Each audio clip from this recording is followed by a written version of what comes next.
the Oklahoma Newsroom. This is Orange Alert. I'm Jenni Carlson here in studio with fellow columnist Barry Tramel and OSU beat writer Nathan Ruiz. Guys, no game this week for the Cowboys as the regular season is over, but obviously it's a waiting game right now, Nathan, as it relates to bowl destination. Sometime on Sunday, can't say an exact time, I don't think. We'll know, though, where the Cowboys are headed.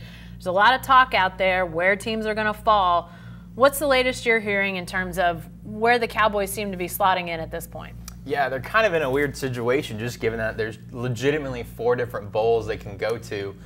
Some of it depends on what happens in AT&T Stadium on Saturday with the Big 12 championship game, whether the Big 12 is able to get 2 teams into those New Year's Six style bowl games, whether they don't. So that'll impact some things, but really it just comes down to how the Texas Bowl, Liberty Bowl, and Cheez-It Bowl view OSU in their pecking order between Baylor and TCU. Those 3 teams, all 6-6. OSU, of course, lost to both of those teams. So if the Big 12 is able to get 2 teams into the New Year's Six, which as of now looks likely, OSU will be falling between somewhere in those 3.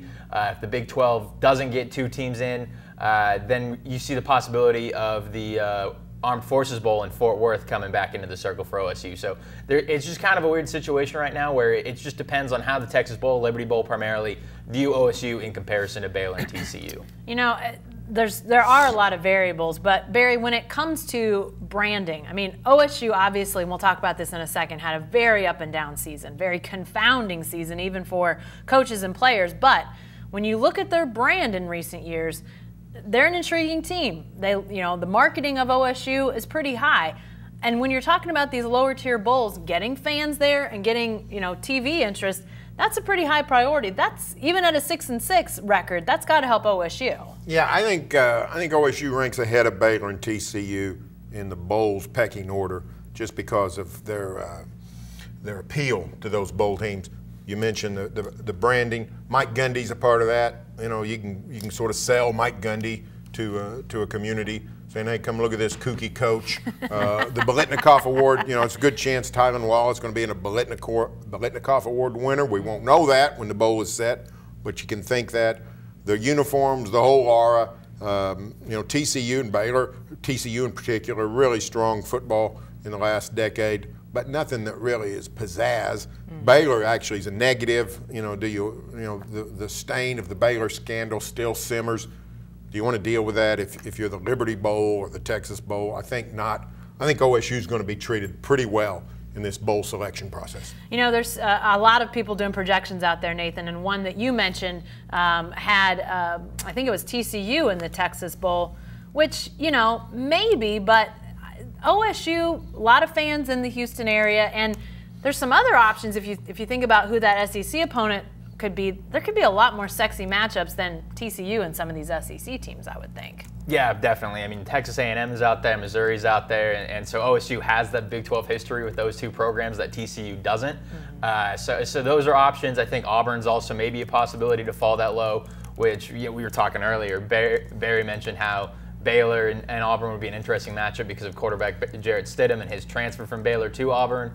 So there's some interesting matchups there, and bowls definitely pick and choose based on that possibility. But I think Texas A&M and Missouri are most likely for both the Liberty Bowl and Texas Bowl, and OSU has the Big 12 history with those 2 teams. So I think in all likelihood OSU ends up in one of those 2 bowls. It's hard to imagine them falling behind both Baylor and TCU in the selection process. We'll pick our bowl selection for the Cowboys in just a minute, but Barry, do you see it like a floor? Is there a bowl that you really don't think? I mean, Nathan said it seems unlikely. It's the Cheez-It Bowl.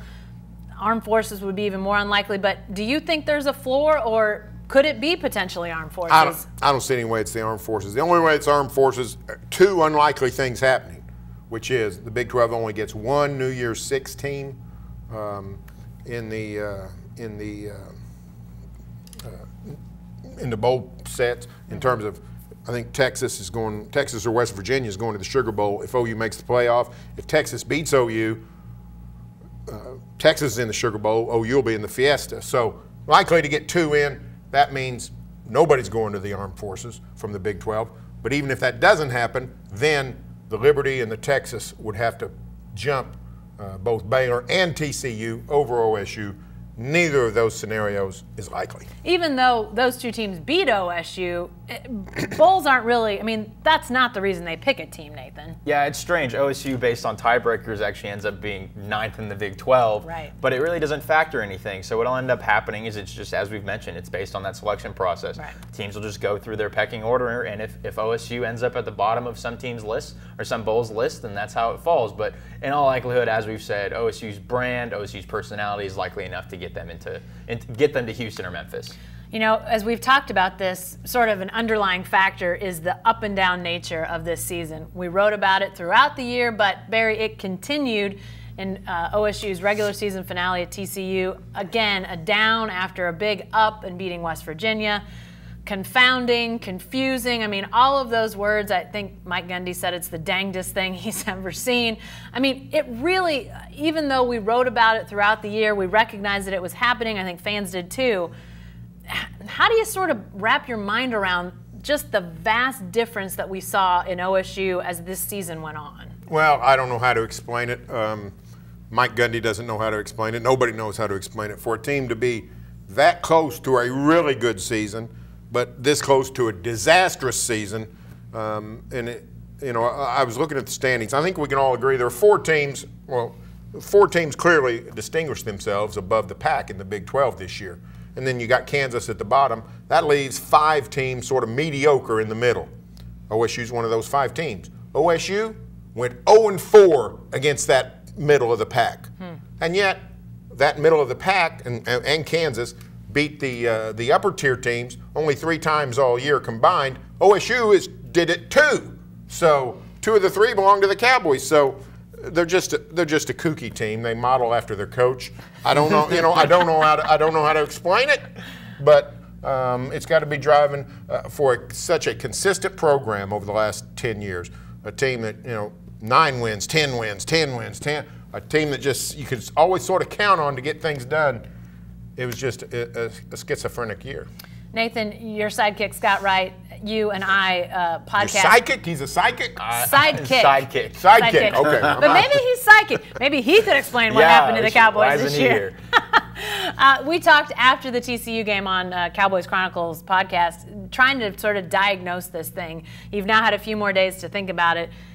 Can you pinpoint anything? Because like Barry said, there's been such consistency with this program in the last 6, 8, 10 years. And yeah, there's been a downslide here and there. Obviously the quarterback problems before Mason Rudolph takes over a few years ago. But is there anything you can point to and say, man, if this gets corrected, maybe this gets on the upswing again? I think there's 2 areas to really look at. The first one is quarterback play.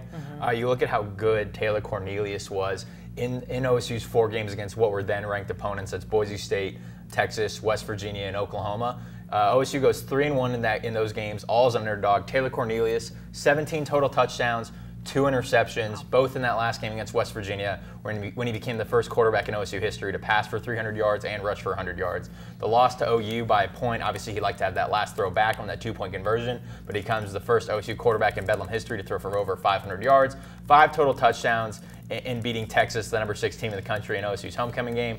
And then he wasn't spectacular against Boise, but he avoided turning the ball over. So if you stretch his stats out over 12 games instead of just those 4 games, 51 total touchdowns, 6 interceptions. He's a Heisman Trophy contender.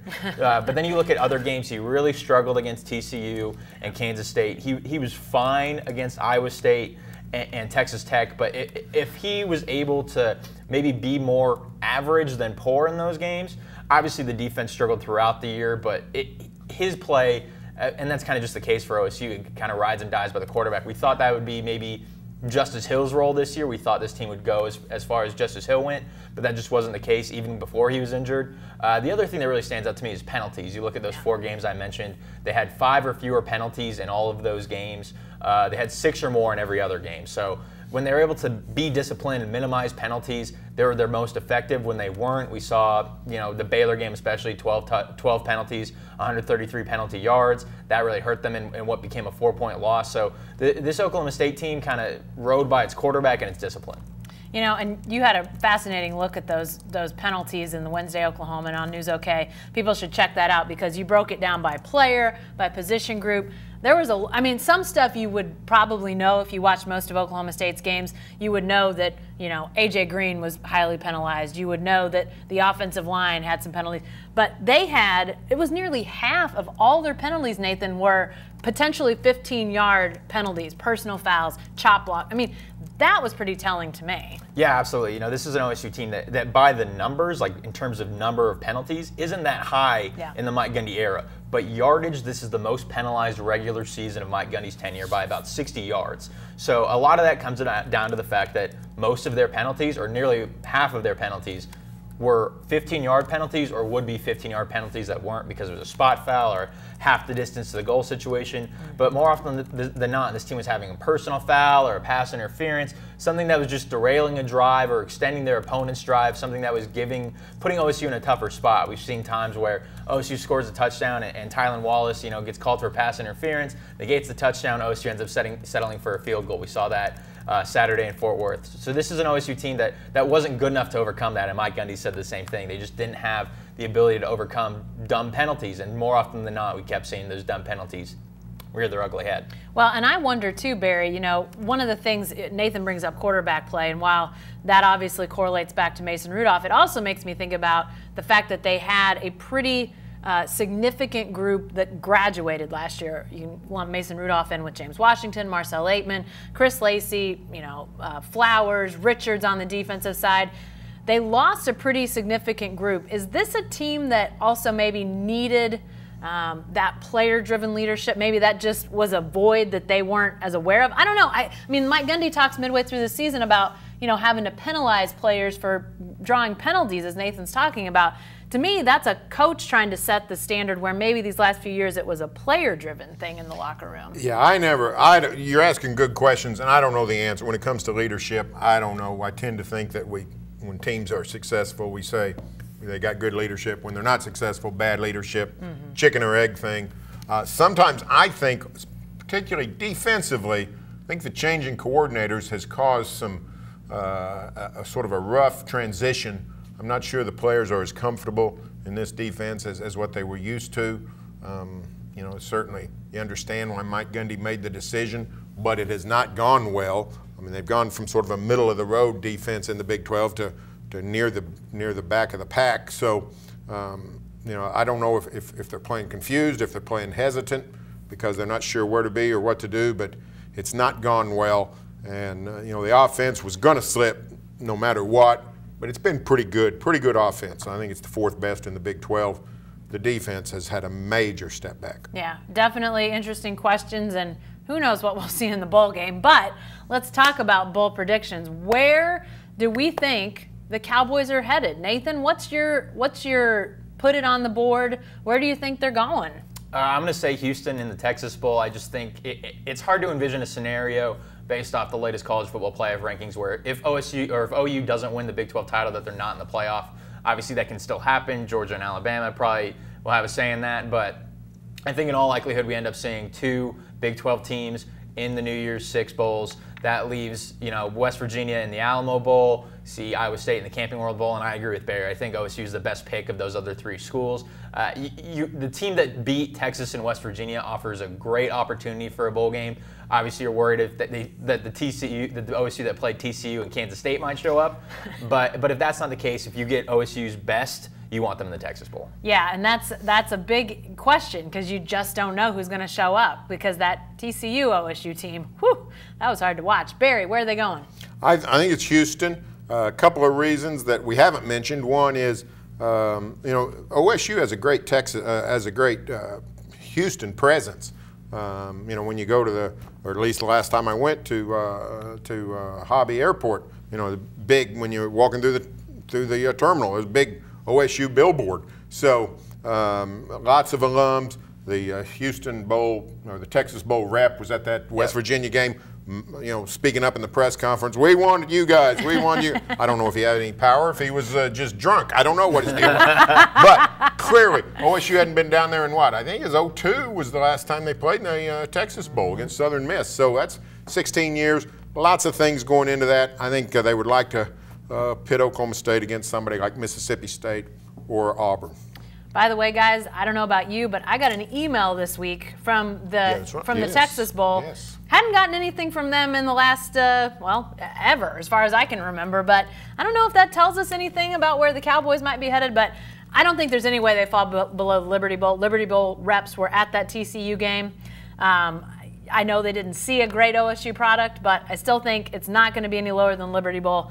I'm going to go with these guys. I think Texas Bowl it is. We'll find out Sunday. We'll have all your coverage leading up to and then after. Tell you all about that bowl, where the Cowboys are headed, and who they're going to play. So be sure to stay with the best coverage team anywhere at newsok.com and every day in the Oklahoman.